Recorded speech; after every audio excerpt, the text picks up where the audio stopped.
Hello everyone, good morning. Welcome to one more of our Monday talks. So as usual, before we start, just 3 announcements. First, I would like to thank everyone that helped us with our fundraising last Sunday from our Palhas Italianas, our sweets. Thank you so much. That is very important to us to continue with our FSS operations. Second, save the date, June 26, in 3 or 4 weeks. June is a month of celebration for FSS. It's when we started our operations 7 years ago. So this upcoming June 26, we're going to have an event, a fundraising event, and a celebratory event just to commemorate and get together to celebrate 7 years of FSS here in Calgary.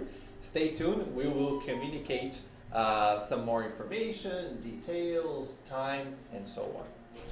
And third, just want to share again the ways that you can connect with us via our social media, our digital channels.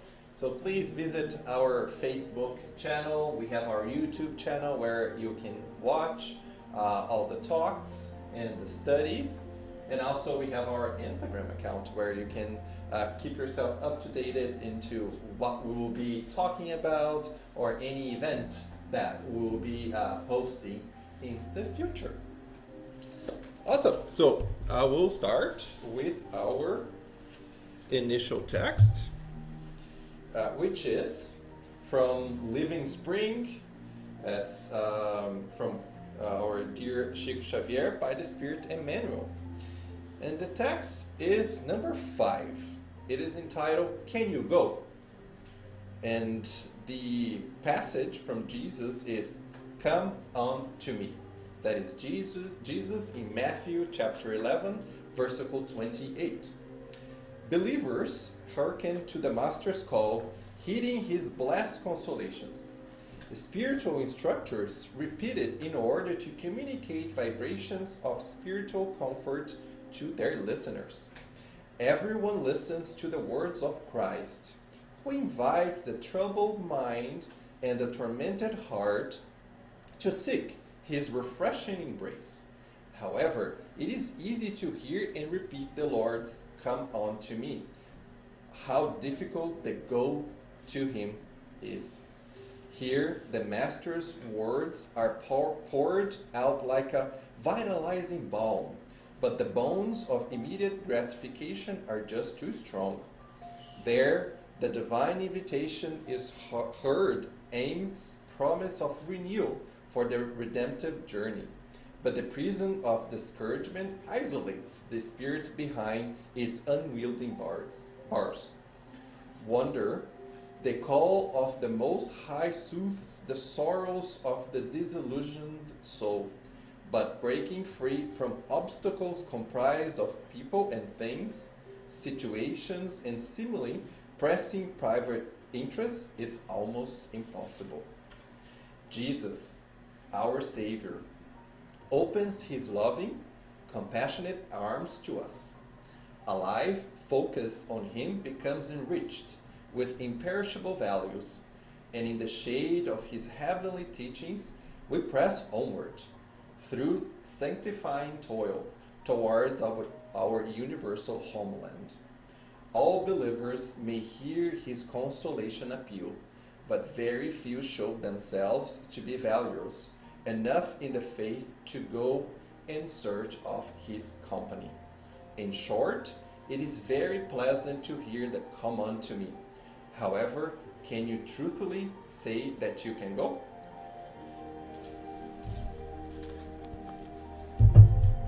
So let us pray. Connected to this beautiful passage and this consoling passage given by Jesus, that He's here for us and we can go to Him to alleviate our troubles. Let's connect to God, connect to Jesus, connect to our guardian angels and the entire spiritual team that guides and blesses this important work here in Calgary through our second love of home, which is FSS. Raising our thoughts and connecting our thoughts to the divine mercy, to the divine knowledge, let's take this opportunity to concentrate, relax, find a serene and tranquil part of our body so we can learn a little bit more about Jesus' teachings and how this consoling doctrine, which is Spiritism, can help us investigate a little bit further what he meant, and most importantly, how can we take that knowledge and that understanding and apply into our daily lives.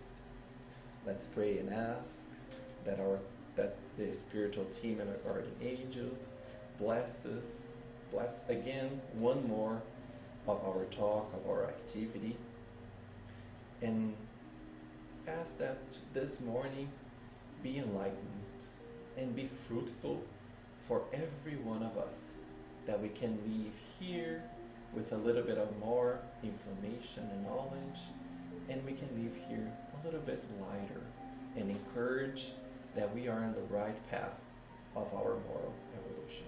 So be it.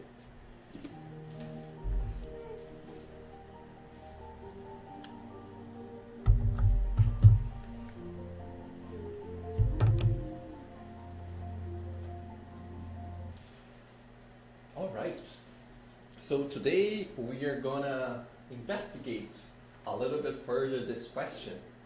What is every one of us reaction to all Jesus' teachings and his invitations? And what does that mean to each one of us? How do we interpret? What is our reaction? What is our feeling when we hear a parable, or we read a parable, or we learn about a passage that we read in the Bible, in the Gospel? And also, how do we react to some of the information that the Spiritism doctrine gives to us when we read that passage? So the references, all the information I collected to put together, this is our beloved Artur Valadares when he did a reflection about the consoling Christ, o Cristo Consolador, and 4 other books. The first one is Falando a Terra, that's my free translation, Speaking to Earth, which is where Artur based all his reflections. And also Opinião Espírita, or Spirit's Opinion, The Living Spring. I purposely wanted to read text number 5, which is common to me, and we're going to read it again, a little bit of a passage of that text again. And also Marcas do Caminho, or my translation, Marks of the Way, that investigates a little bit further about this passage of Come On to Me. And hopefully today we are going to maybe have a different or an addition to our understanding of what do we understand by the consoling Christ. We know in the Spiritist doctrine, one of the key mandates and principles of the doctrine is all the information. It's about consoling. It's about helping every one of us that are here to understand what are we going through, why are we going through, and I don't want to say how, in a sense that the Spiritism doctrine says you shall do this or you shall do that, but the Spiritism doctrine gives us a hint of when we do this, there's an effect, or there's a cause, and also there's an effect for everything that we do. That's why we have the law of cause and effect. So we can make an informed decision, whatever way we want to go, because the Spirit's doctrine with the Spirit's book has given us one of the laws, which is the law of free will, that we can make all the choices that we want, and and we will reap, and we will harvest whatever we do. If we do good, we harvest good. If we don't do good, we harvest not so good. But I want to kind of, what caught my attention when exploring this consoling piece is Arthur makes a very important reflection where the consoling goes a little bit beyond that. Jesus really consoles us, and the doctrine also consoles us, but it doesn't stop there. It doesn't say, yeah, it's all good, period. There is something else that is required for us. And Jesus, with all his brilliant demeanor and all his brilliant knowledge as the biggest educator and professor that we have ever seen here on earth, invites us to do something extra. Not only pat on the back, say, poor Luis, yeah, you're going through this challenge, stop right there. There's something more. And I want to investigate what is this something more that Jesus and the Spiritism doctrine invites us. And what do we understand by Spiritism as a consoling doctrine? And all of that is to hone in into this, what is beyond that consoling aspect. Consoling is it's an important and is throughout the gospel, Spiritism and Jesus, but he and the doctrine invites us to do something more. And we're going to use that one passage of that Speaking to Earth, which is psychographed by Chico Xavier, by various spirits, just to understand a little bit more. What is that more? What is that a little bit beyond? And just to highlight just a little bit of a beautiful, consoling part of the gospel is our Sermon on the Mount. Do we know about the Sermon on the Mount? And I didn't know when I started learning this how to say. Now I only know in Portuguese, I only know in English, and I don't know in Português. O Sermão do Monte tem. Soninha, me ajuda. O Sermão do Monte tem. Ele é bem-aventuranças. So how to say? I only remember now in English. Is Beatitudes. Beatitudes is how we say bem-aventuranças in English. So that's one thing that I learned. So the Beatitudes, it's one of the most beautiful parts that the gospel demonstrates to us about that consoling aspect of Jesus, right? Bless, I don't remember by heart. So, blessed are the poor in spirit, for theirs is the kingdom of heaven. Blessed are the who mourn, for they shall be comforted. Blessed are the meek, for they shall inherit earth. Blessed are they who hunger and thirst for righteousness, for they shall be satisfied. Blessed are the merciful, for they shall obtain mercy. Blessed are the pure of heart, for they shall see God. Blessed are the peacemaker, for they shall be called children of God. And he continues. So it's beautiful that this sermon is a message of pure consolation. And how do I react when I read all those Beatitudes, all that bem-aventuranças? When I read that, I feel empowered. I feel welcomed. I feel somehow inspired that whatever is happening, Jesus was able to cover all those struggles that we are going through in life, and there is a future state, there is a way that I will go over I will go through all of that. And also opens my horizons. It's like, okay, maybe I'm through this storm and I see something happening. I can trust. I can have a better understanding of what is in the horizon. I can try to investigate hope within myself, trust within myself that Jesus is in command, and Jesus will provide as long as I do whatever I need to do. I do my part. Jesus will provide the rest.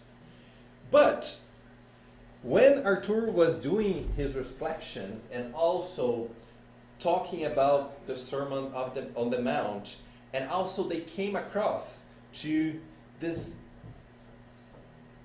Oops. Not changing. Let's go here.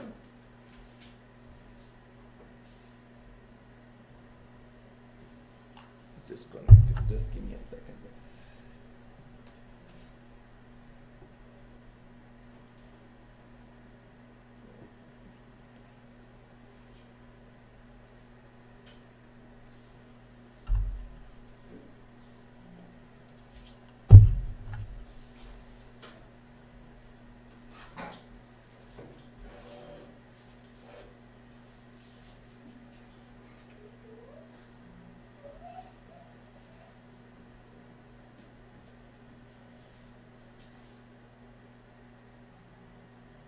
Sorry, it's just, I don't know, it lost the connection here.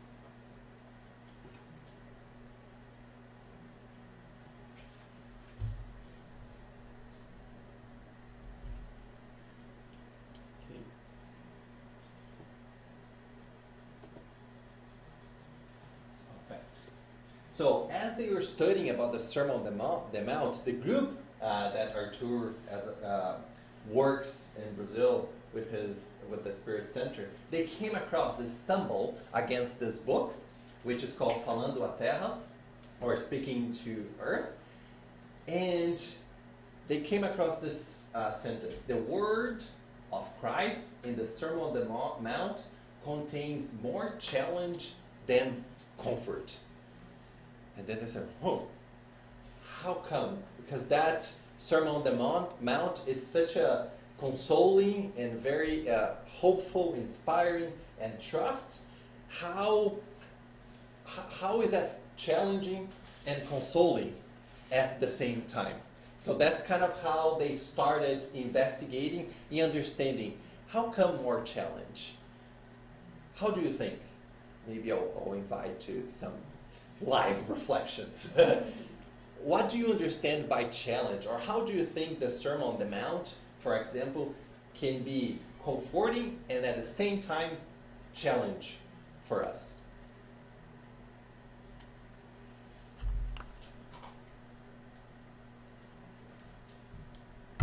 What is the challenge part that maybe we think, oh, how is that challenge?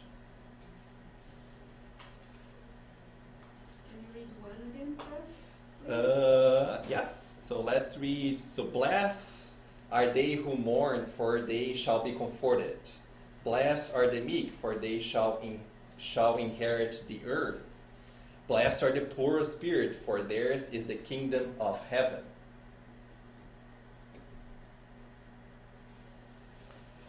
What do we think is the challenge? I think it's very comforting. It's very comforting. I agree 150 or 200% if that would be, if that's something.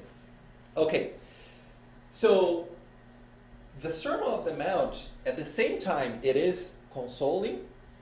The challenge part, the way that I understood it, I agree, is it's not only, again, Jesus saying, yeah, for you that is meek, just stay there, it doesn't do anything. There is a place there that automatically you will go there and you will reap all the fruits. The challenge is there's going to be a change. There's going to be a change on the way that you are behaving, or the way that maybe some of your actions, your thoughts, your feelings, or emotions are not aligned maybe with how the divine laws are here to guide us. And that combination of consolation and challenge, that's how the Jesus teachings and also the Spiritism doctrine, that is the great kind of crux and the great piece that requires us to make a change. To make a change that is not only make a change for me as Luis, maybe I'll just move to a different house or move to a different country, but it's how I start taking care of Luis' immortal spirit. The way that I'm behaving, there are things that are working, that's all good, maintain, continue. But I know, when I talk about self-encounter, when I encounter to myself, there are some things that are not exactly aligned with the divine laws.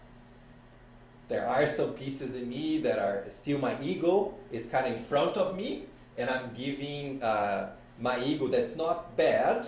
I just need to kind of guide my ego so I can use that to shine a light and improve myself. But sometimes I do let it, I'm not call he or her, I do let it take control. And that's normal, because that's why we're here. Because if we didn't have that, how on earth would we learn, right? How on earth we would make some mistakes and learn, oh, that's not how we're supposed to behave. Or that's not how God or Jesus with his teachings guided us, right? And when I compare the way that Jesus with his parables and the way that he conveyed his teachings, and when I compare myself, I said, if Jesus is the model and guide, I can look and say, oh, there's a gap here. My current state, and if I look at, sorry, I'm getting too business here. So my current state here, I look Jesus as the future state I would like to go, and then I say, oh, there's a gap here, right? How can I I won't solve that gap now maybe, but I will take some good steps to close that gap if I look at Jesus as my model and my guide. So that's how Jesus with the Sermon on the Mount, and I'm going to, the Beatitudes is the most famous one, but the whole Sermon on the Mount, there is more that I want to bring two more passages that maybe can clarify how some other ways that Jesus kind of raised the bar for us, and how we can be a better human incarnated, and also a better immortal spirit for the eternity, because we will not die, right? So if we look at Jesus' message, and that's even not more true, but the Spiritist doctrine even gives us more and more information that there's a lot of challenge when we look at Jesus as the model of guide, because I need to change. I need to take different directions. Some things I might not, because it's working, but others I will need to kind of get out of my comfort zone and say, this is not giving what I was expecting in terms of me growing as an immortal spirit. So there is that challenge of me to change. And sometimes it's hard. It is hard, but it requires a lot of work. It requires a lot of dedication from us to keep always kind of in balance and analyzing myself 24/7. Sometimes that's kind of tiring, and we need to give ourselves sometimes a break and just be mindful that we won't be able to become a spirit like Jesus right now in this incarnation. We have a long journey, and that long journey requires that challenge. And all the parables and all the teachings from Jesus kind of gives us, it's all good. You are you are a son of God. You, as the Beatitudes, the kingdom of God is reserved to us. However, there is this requirement for us to take actions and change. And here I want to kind of show you before, I can't remember, it's after the Beatitudes or before, but Jesus continues, and Jesus says, you are the salt of the heart, but if the salt loses its saltiness, how can it be how can it be made salty again? It is no longer good for anything except to be thrown out and trampled underfoot. So here, with that word but, Jesus gives us that challenge. You have the power, you have everything that you need. But if you lose, each one of us lose our saltness, how are we going to make things salty again? Even with that simple analogy, and that but is a key component of word of Jesus say. Because if he would say, no, that's nothing is required for us, I would just assume here, say, oh, you're the salty of the earth. It's all good, you're going to stay salty, no matter what. No, but he says, if we lose that saltiness, we lose our function. We lose our goals and our that imperative, that is that invitation that every one of us needs to work in our saltiness so we don't lose it, and we continue salty for all our incarnations and throughout our immortal spirits that we are. Another one that he kind of uses the but again. He says, you have heard that it was said, love your neighbor and hate your enemy. So that was before Jesus, right? With Moses' law. That's what you heard, he said. You heard that. But now Jesus raises the bar. But I tell you, love your enemies and pray for those who persecute you, that you may be children of your Father in heaven. This but, it's even more challenging. Because love who we love, that's kind of not that hard, right? But love the enemy, love the ones that maybe kind of ticks you, or that kind of like, that is a more challenging one, right? That is the one that requires us to really be prepared in every maybe situation that we need to be with that person that maybe that sparks some feelings and emotions that you wouldn't like, but it does, and how you can be prepared for this. So this is a very good example of a challenge, right? Yeah. Can I just add some Yep. comments? I believe the word but makes a total difference Yeah. in everything. Another day I was watching this lecture, and they explained that in a different way, and I thought it was very interesting because they said, but can mean I can look at Jesus and say, oh, it's nice to be wise as Jesus, but I am so Overwhelmed. I'm so weak, I cannot do it. But you can look at Jesus and say, yes, I am weak, I am fragile in this moment, but Jesus will help me go Yes. through this. Yeah. So the but can be used in different ways, to raise the bar, as you said, or to accommodate, Yeah. to not do anything. Yes, and just say, that's too far. Yeah. It's like, oh, I want to go to, I don't know, Australia. I don't want to, it's too far. It's like 20 hours fly, right? Super, a very rude example, but yeah, right? It's that's why kind of that sentence from that book really caught my eye and really made me think about those challenges, right? There is this component of consoling, but Jesus also say, there is a little bit more that is required. And I'm here for you. for all of you.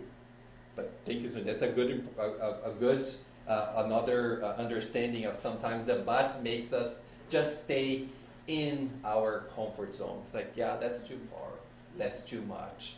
But even if we do this, it's an evolution already. We won't be able to go there, but if we do this, it's one step less that I won't have to take it again. And then maybe I'll do one more. But it's the invitation is that we take that step. We move forward. And sometimes, and this, I love this passage, loving the enemy. We're not saying, and that there's, if you want to know more about loving the enemy and what does it really mean, the Gospel according to Spiritism has a whole chapter or a whole section about it. It's not, there are some people that we don't have that connection. Just say it. We don't, right? We're not, Jesus and the Spiritism say that we don't need to kind of be there with that person and do everything. It's just the respect, right? It's just what's the 5 vibrations that I'm sending to that person. I'm not saying that we need to be there, hug, kiss, and everything like we like as Brazilians we are, but it's just how I can also control my emotions towards that person. And there's a whole chapter that I invite you to take a look about loving the 11. Chapter 11. Yes, chapter 11 if you want to know more about it. So here, Arthur, and according to the way that I understood, brings a new lens, that consolation together with challenge. And at the same time, it's a call to progress for effective consolation. Jesus will not waste all his time just to pat on our backs. He gives us a call for progress. So we can, we don't need, if we need a consolation in one aspect, we have that consolation, we take that call to progress, we do the work, then do I need that consolation again? No, because I progress, I move forward, right? And then I will need more, because there's so many areas that we are in need as immortal and not that evolved spirits that we are. So that call to progress is a way that Jesus is beyond the consolation, but also an invitation to transformation and eternal improvement. That's why that this challenge, even though there's a challenge, it's hard, but there's also a comfort that what we are destined to be. If we look at the Beatitudes, in everything he gives like a challenge or a situation for those that are meek, for those that are they're sad or whatever. There's also again a future state that gives hope, right? So even though there's a challenge, throughout the challenge there is consolation. But the important is that we make our own efforts, that we awake whatever potential that we have within us so we can evolve. So every word from Jesus kind of restores our will, restores our courage, that even though we might be in a terrible snowstorm, yeah, that made sense here, a terrible storm, we can find that will, that courage, that we can brace through and get out at the end of it better in any way, shape, or form. Maybe we didn't do everything we could, but if we did a little bit, we are better than how we started. And there's a passage, another passage here that is, it is a passage where Jesus invites a handicap, a paralytic. They were in a tank called Bethesda. I don't know how to say that in English. And Jesus come to that paralytic, that handicapped that he could not walk, and he said to him, "Get up, pick up your mat, and walk." So if we were to imagine that Jesus just want to give consolation and nothing else, he would say to that paralytic, get up. He would heal that paralytic and would just say, get up. But he didn't. He didn't stop at that. He said, pick up your mat and walk. Continue walking. So what does that mean? So get up is that consoling part. But pick up your mat is, okay, everything that you learned, everything that you went through while you were handicapped and paralytic, all the experiences, take with you, learn with that, and walk and search for new horizons. Keep going, because you will have other challenges that will be invited to go through. So I found that very interesting, but he could have just said, get up and stop right there. But he said, get up, pick up your mat and walk. And most important, walk. That's a very important call, because we walk towards a direction. We walk towards a different place that I might be now that I want to go to that different place. And what is the role of the whole doctrine the Spiritism doctrine? I like to use the key analogy. It's kind of the liberator.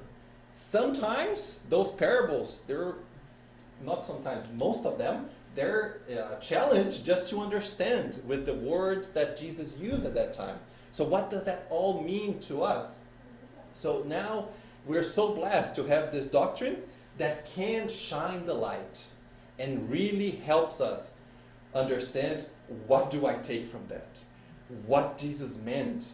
What does it mean for me right now? And exactly how can I model myself against that parable or those behaviors that Jesus demonstrated with parables or any other passage that he has given us. So the Spirit opens up us to new perspectives, so we can free ourselves for some of the causes that might be causing us discouragement or maybe pain. As I mentioned in some of the one talk that I have about habit, we do have habits because those habits are mental pathways that we build within our head, not only in this existence growing up, but also as other incarnations and other spirits. And when I face a situation, I go to those mental pathways and take the same action. Sometimes those actions are good because I learned the right way, but sometimes those habits take me to not the results that I want to. And if I have that, how can I change? Right? And how can I look to this consoling doctrine to pinpoint exactly what I need to change and some guidance on how to change that. And there is another passage from this book, Opinião Espírita, que in Portuguese, this text number 6 is Facho de Luz, or Beacon of Liberation, that just elaborates more in this key that is Spiritism for us. And it says, Comforter promised by Jesus, and it starts Comforter, right? The doctrine, it's just keeping with what Jesus started, comforting us. Spiritist reaches the humankind by divine messenger, by God, extending them the keys to their own liberation. So this own liberation, there is a call here. Is that my wife that will liberate me, or my mom, or my father, or anyone else? This is driving the responsibility to each one of us. Each one of us to know more, understand about the doctrine with the 5 books, or many other books as we're using now, with all further information.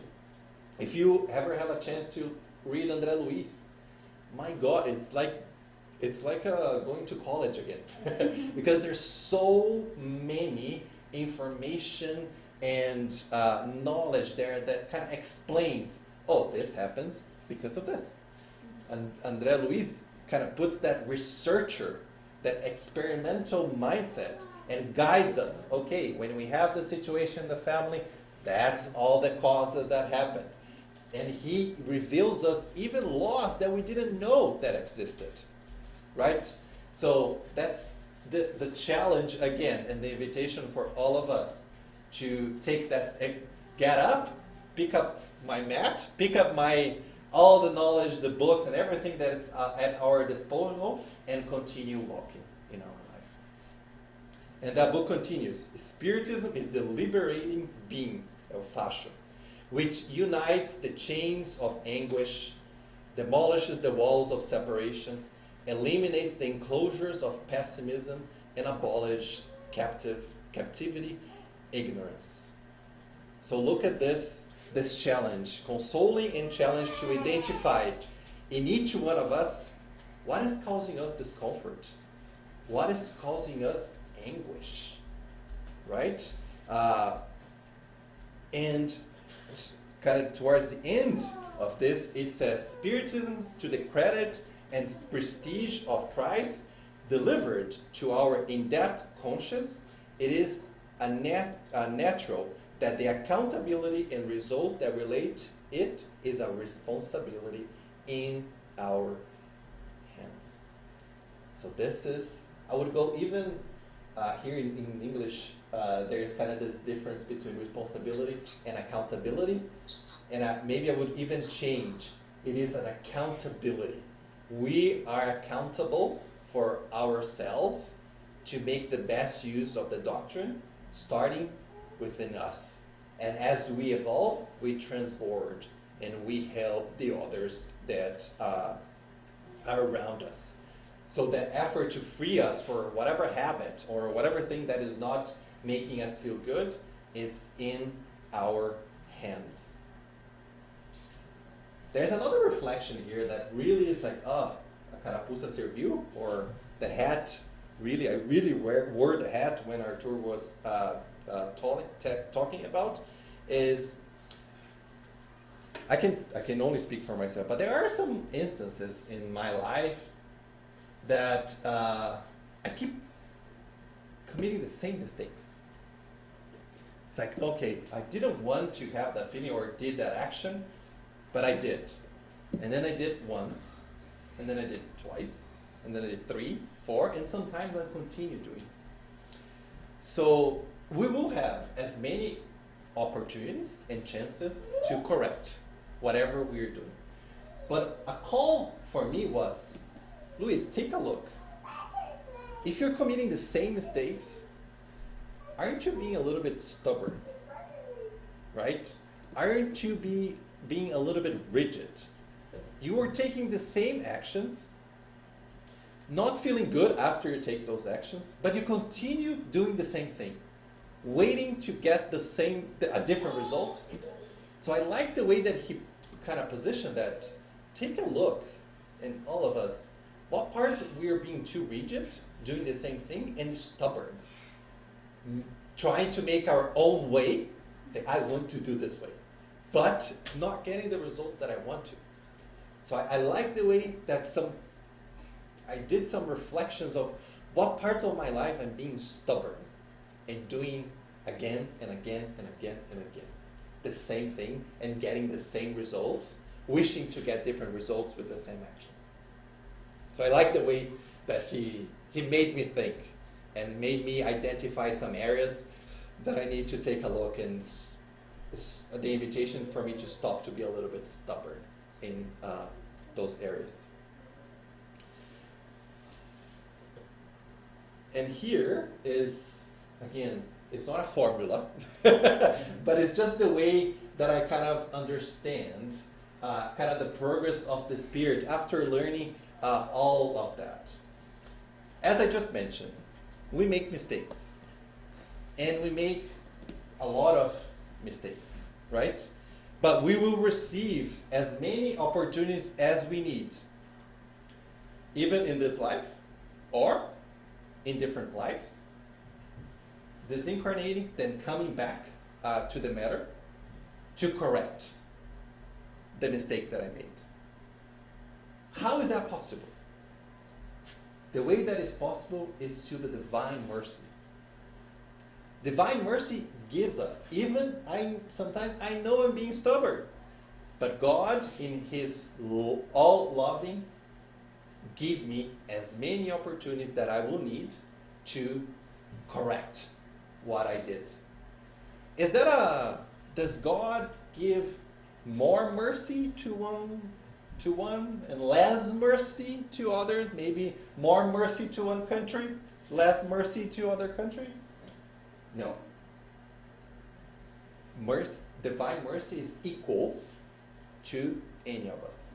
Does God give, maybe I'll give a little bit Luis more mercy because he's doing more work, and a little bit of less mercy to my wife because she's doing a little bit less work? No. We all get the same amount of mercy. But that mercy, is that enough? No. It's required our effort. Our effort to change, to advance, to do something that will get us better results. If we think about the Beatitudes, what are the efforts that I'm doing to conquer those Beatitudes?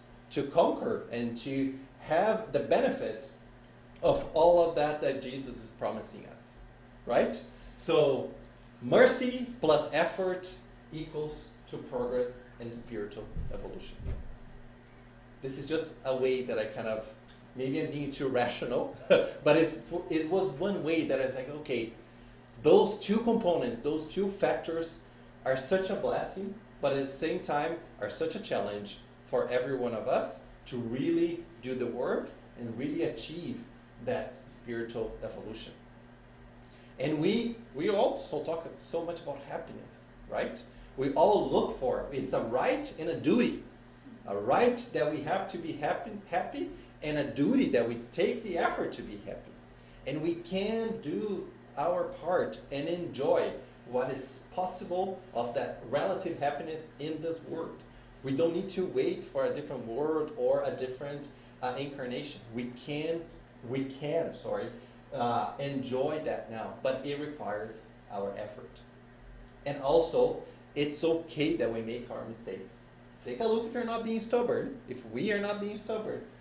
But even if we make those mistakes, Jesus will have that grace and that divine mercy towards us.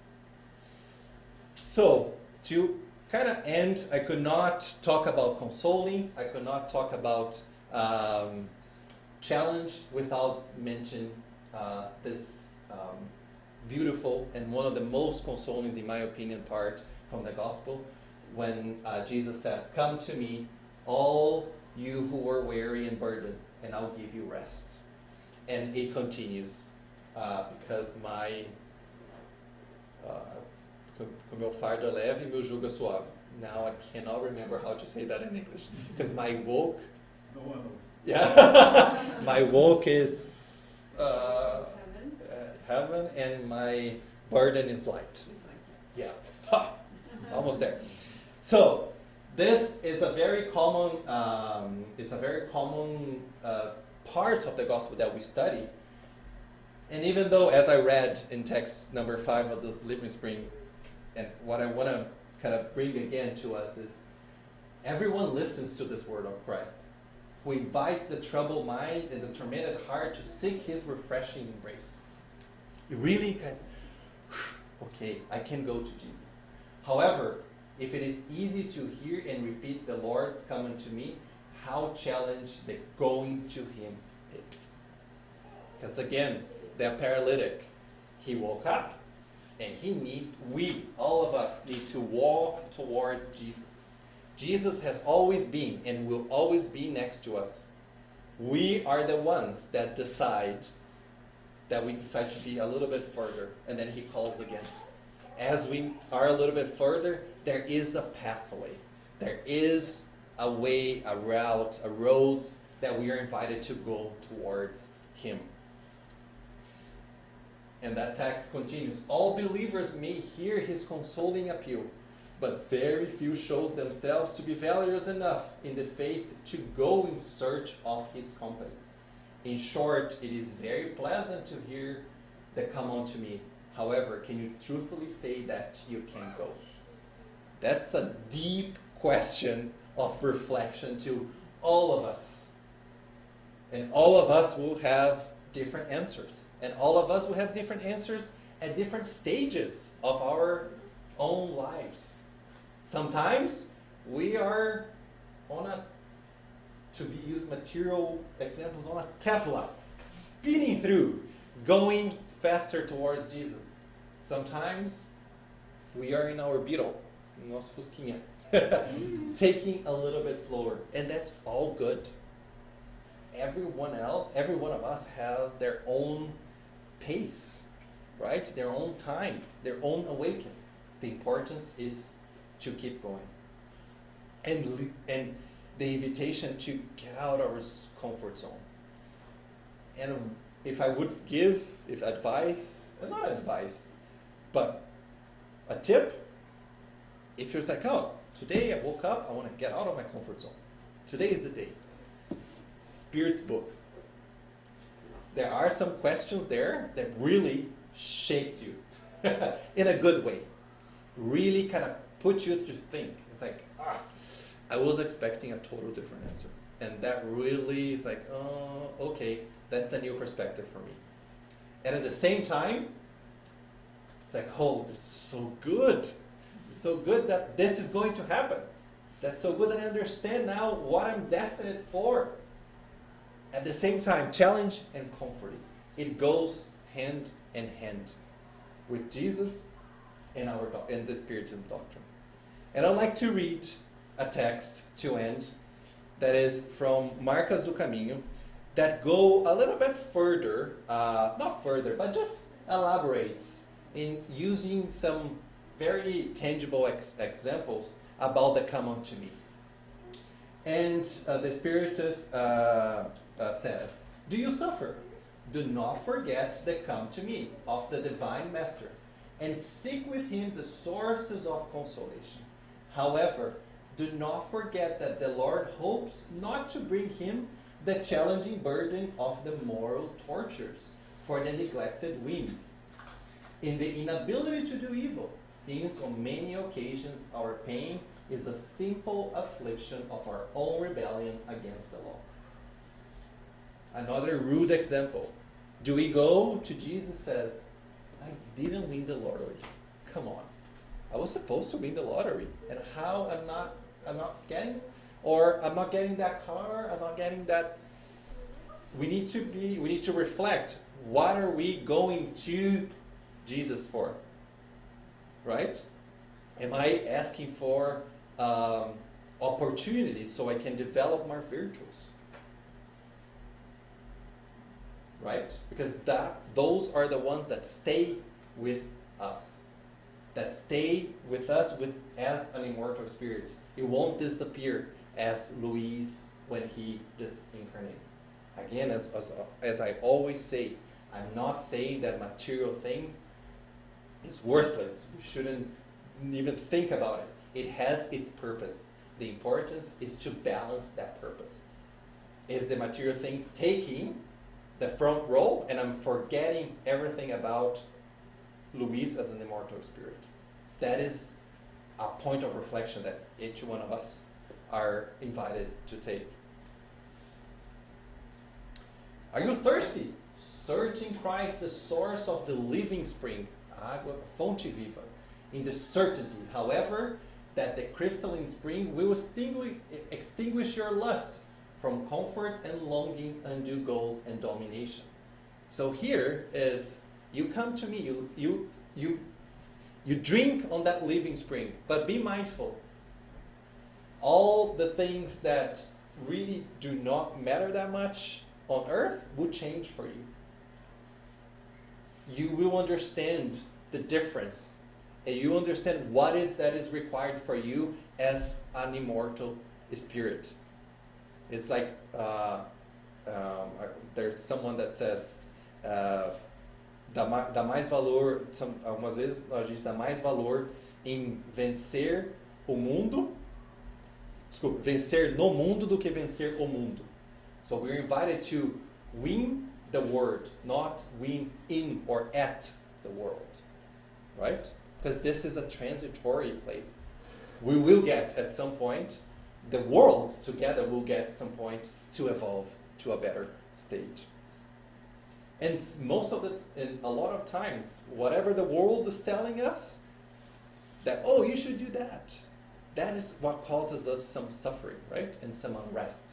Because we take what is external and bring that as the truth. But the truth is only one. It's there on the divine laws. And if we decided to go to Christ, we need to be prepared that we'll need to change that conception and that understanding. Do you feel sick? Search for the bread in the celestial benefactor that came down from heaven. However, first of all, beg him, satisfy your mad hunger for pleasures and useless acquisitions, so that you do not miss the entrance to the banquet of the light that the gospel can provide. Again, changing. What are the pleasures of life that I'm putting in front of what is required for me to evolve? What type of bread I am looking for? Do you feel sick? Searching Jesus for the divine physician. I thought it was beautiful, the divine physician.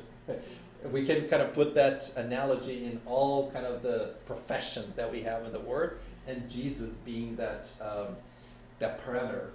However, ask him attentively to grant you medicine against your own inclinations to disorders and excess, since the sick vibrations which constrain you to organic imbalance come from within yourself. Another invitation here for us to renew our habits, our emotions, our thoughts, because most of the time it's our thoughts within ourselves that will end up causing some of the challenges and troubles that we face. How can we do good, or can we achieve our moral evolution if we are not in harmony and peace within ourselves? So how can we find that? It won't be tomorrow. It's a journey. There is a lot of pain that is simply non-conformity and disrespect to the laws that govern us. So again, every time we get out of the way, we might want to take a shortcut from the divine laws. There is a consequence that will, as a divine mercy, will drive us again back to the path that God has given us. There's a lot of thirst that is mere unstrained ambition, tormenting the soul and dragging it to the gloom of darkness. There is a lot of hunger that is nothing more than an unreasonable demand from the invigilating spirit. Again, being aware every time of our day in our lives. Watch and pray. What am I doing? Is that giving what I want? No. How can I change that? There's a lot of diseases that expresses only mental intemperance and vicious habits that need to be changed. Come to me, the eternal friend told us.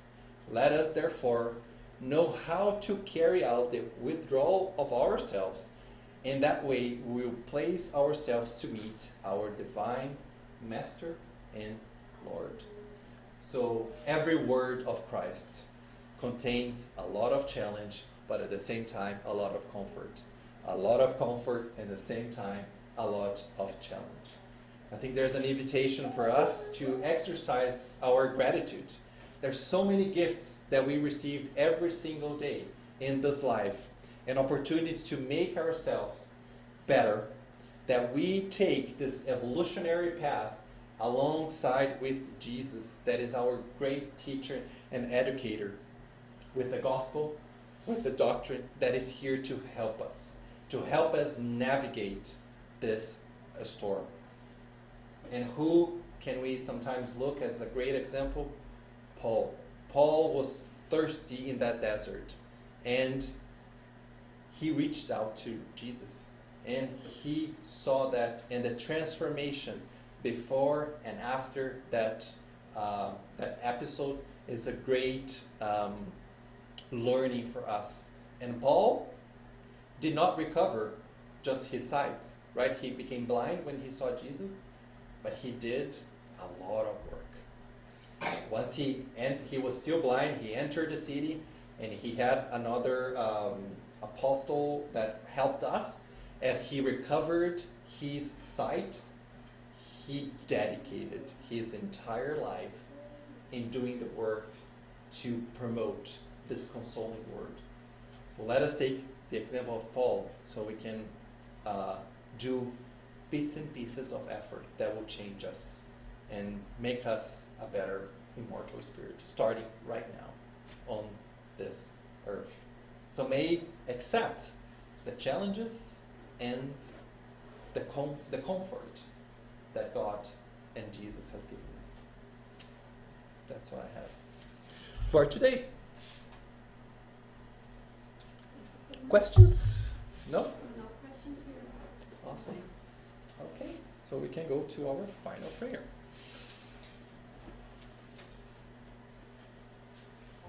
So connected that we still are to God and Jesus, maintaining our thoughts elevated to the divine Master. Let's be thankful for one more morning where we learned a little bit more about this consoling, and at the same time the challenges that Jesus and God have given us. But not only that, they have given us all the tools, and we have inside of us the seeds, the power, and everything that is required for us to get up, to pick up our mat, and we keep walking. That we keep walking towards Jesus. That is this consoling master and guide. And when there might be situations that we might not find the answers, or we felt exhausted, let us believe, let us have faith in our Jesus and God that they will provide us everything that is required so we can accomplish our goals, we can accomplish our mission here on earth. The mission to enjoy what is possible of the happiness.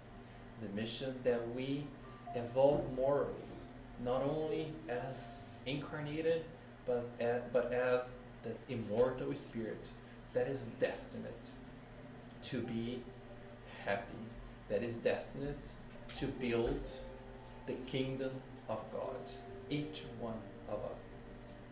Let's ask that we have a blessed Sunday, a blessed week, full of love, full of light, full of compassion, full of opportunities for us to continue evolving and growing.